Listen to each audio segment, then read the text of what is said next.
Now, whether you've watched Rudy once or 100 times, and for people at Notre Dame, it's probably closer to the latter than the former, right? Notre Dame in film and television is definitely a popular subject, and we've been debating what are the best all-time moments of Notre Dame on the silver screen.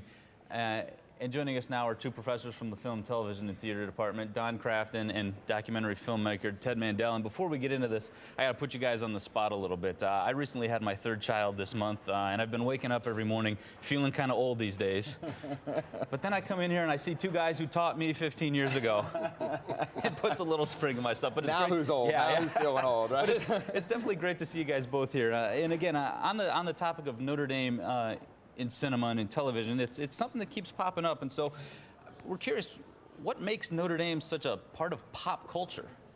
I'll defer to Don on this one. Well, it's a legend. It's one of the great stories of athletics, of the triumph of small school over adversity. It's a Catholic story. It's a story about America, you know. It's a story that everybody grows up with, whether they're into sports, regardless of where they live or anything. It's just part of what we are. You know, Peter, what I was thinking is that you think of Rudy and you think of Newt Rockne, All-America. Yeah. And what you have is you have Notre Dame associated with two characters who people really love. And two characters who are A, passionate and very caring. And you know, I think that really describes Notre Dame, is that it's not really Notre Dame, it's the people at Notre Dame. And by having those kind of enduring characters that A, we're rooting for, but these are people in Rudy's character and in Newt Rockne's character who are very passionate and they're very caring. And I think that describes just about every one of these people behind the cameras. Absolutely. And that's why we're here. I think the other thing that blends well in the pop culture, and Ted, I know you run into this a lot in the digital media side, is that at least athletically, Notre Dame has a lot of these Notre Dame moments that we like to talk to them. I mean, in Rudy, for example, it's just a play, but it's become an iconic play. And how all these great moments in athletics, they make for good TV and good film.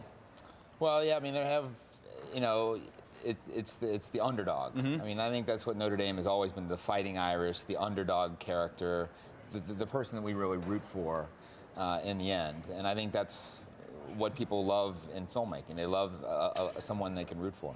And these films are also a promise of someone who comes out of a place where there's teamwork, there's brotherhood, there's a sense of belonging together, and you can join up and you can win against the odds. So that moment in Rudy where this little guy's picked up and carried off the field, or you know, any of the locker room speeches, and Newt Rockne, or this other film nobody's ever heard of called The Spirit of Notre Dame, 1931.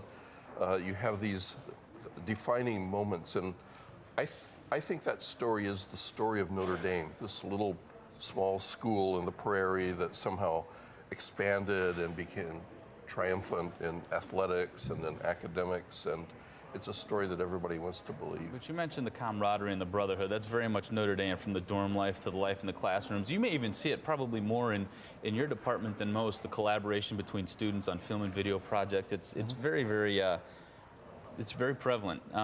We've talked about some of the things that we all love. What about some of the myths that persist about Notre Dame in television and film? What are some of those? Rudy and Newt Rockne. Yeah, exactly. Newt Rockne. I was going to say Newt Rockne and Rudy, but But I think it's, you know, it's great storytelling, and you know, it's more about the story than whether or not the character was exactly how the real person was. And you know, you were a filmmaker, right, Pete? Back in the day. Were you in Rudy?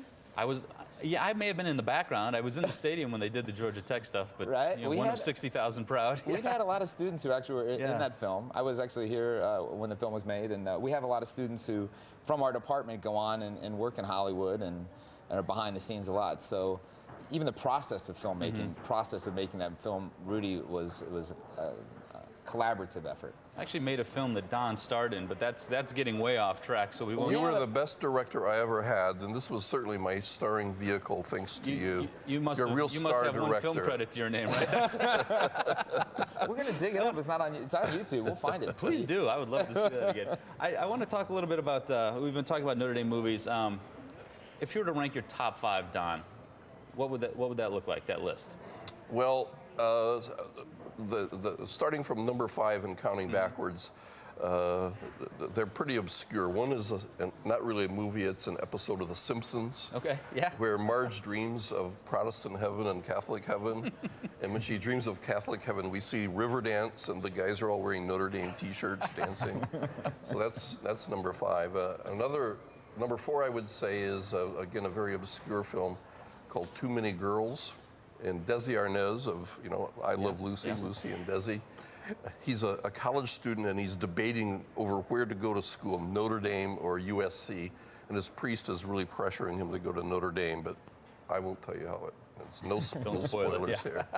But then number 3, 2, and 1 all have to be the locker room speech in New Rock and Roll American, of course, where we see that great Pat O'Brien delivery, but then it's also in Rudy as a plaque on the wall.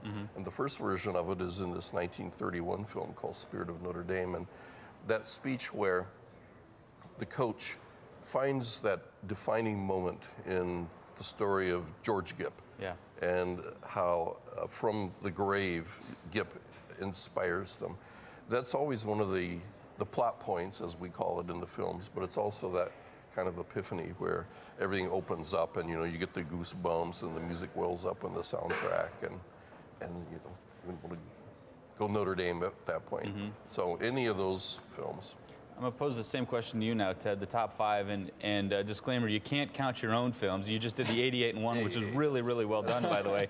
But we're going to take that one off the table for the time being. Top 5 Notre Dame films that you didn't put together. Well, in your opinion. To add to Don's obscure television episodes, there's an episode of Friday Night Lights where Jason Street is recruited by Notre Dame. And so I think that's one of the more recent episodes. I also like the West Wing character, Jeb Bartlett, the president, Martin Sheen's character, who is a big, he's a Notre Dame grad. He's really into Notre Dame. So I don't know if there's a specific episode of that one, but The Spirit of Notre Dame is an interesting film that Don mentioned because that was actually the film that Knute Rockne was going to sign a contract to be in when his plane crashed on the way in Kansas. So I find that's kind of an interesting film. There's another film, Please Come Home, John Goldfarb, that was actually on the cover of Sports Illustrated, 1965, is that right? 1965, that was actually a pretty big Hollywood film that it kind of got pushed aside. I don't think it was a successful film.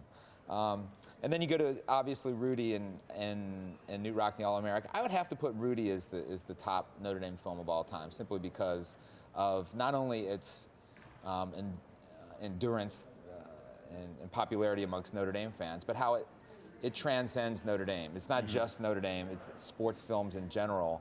That is considered one of the best all-time sports films. So I would put Rudy as number 1. It's a lot more Hollywood and a lot less biopic. Right, I would say, exactly. I would add that it's also the top legendary film for the College of Holy Cross. That's because that's true. so many of the students who go into Holy Cross go there because they've seen Rudy and they want to take the Rudy route into Notre Dame. I had a student one summer from Guam, and I said, how did you get from Guam to Notre Dame? And she says, I just saw that movie Rudy.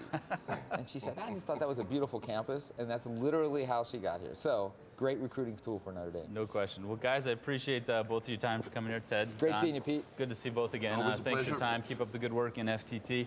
We got to take a break right now, but before we do, we're going to head back into the social media center where